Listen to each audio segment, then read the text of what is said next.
Recharge न केल्यास किती दिवसानंतर सिम कार्ड बंद होते असा प्रश्न बऱ्याच जणांना पडतो। तर मित्रांनो, या संदर्भात सिम कार्ड कंपन्यांनी काही महत्त्वपूर्ण बदल केलेले आहेत। जाणून घेऊयात हे बदल कोणते आहे याविषयीची सविस्तर माहिती। पण त्यापूर्वी ताज्या बातम्यांसाठी आपल्या ATV मराठी YouTube चॅनलला सबस्क्राइब करा आणि शेजारील दिसणारं घंटेचं बटन ऑन करा, जेणेकरून आमचा येणारा प्रत्येक व्हिडिओ सर्वात अगोदर तुमच्यापर्यंत पोहोचेल। मोबाईल फोन युजर्ससाठी व्हॅलिडिटी ही खूप महत्त्वाची असते। भारतातील प्रमुख टेलिकॉम कंपन्या जसे की जिओ, एअरटेल आणि BSNL आपले सिम कार्ड ॲक्टिव्ह ठेवण्याच्या नियमात अनेक बदल केलेत। या नियमानुसार युजर्सला आपले सिम कार्ड ॲक्टिव्ह ठेवण्यासाठी नियमितपणे रिचार्ज करणं आवश्यक आहे।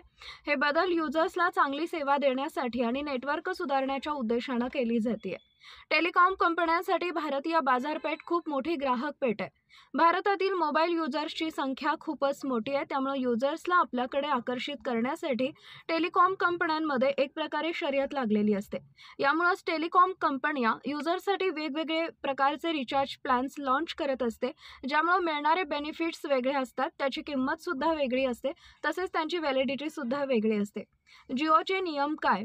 कमीत कमी रिचार्ज। जिओ युजर्सला प्रत्येक 90 दिवसात कमीत कमी 99 रुपयांचा रिचार्ज करावा लागेल। Activation period, SIM card recharge केल्याशिवाय अधिकाधिक 180 दिवसापर्यंत सिम कार्ड ॲक्टिव्ह राहते। इनकमिंग कॉल्स रिचार्ज केल्यानंतर 90 दिवसांपर्यंत इनकमिंग कॉल सुरू होतात। आउटगोइंग कॉल आणि डेटा या सेवा केवळ रिचार्ज आणि व्हॅलिडिटीपर्यंत उपलब्ध असतात। प्राईम मेंबरशिप, जिओच्या प्राईम मेंबरशिप होल्डर्सला 30 दिवसांचा अतिरिक्त काळ मिळेल, यामध्ये इनकमिंग कॉल्स मिळतील।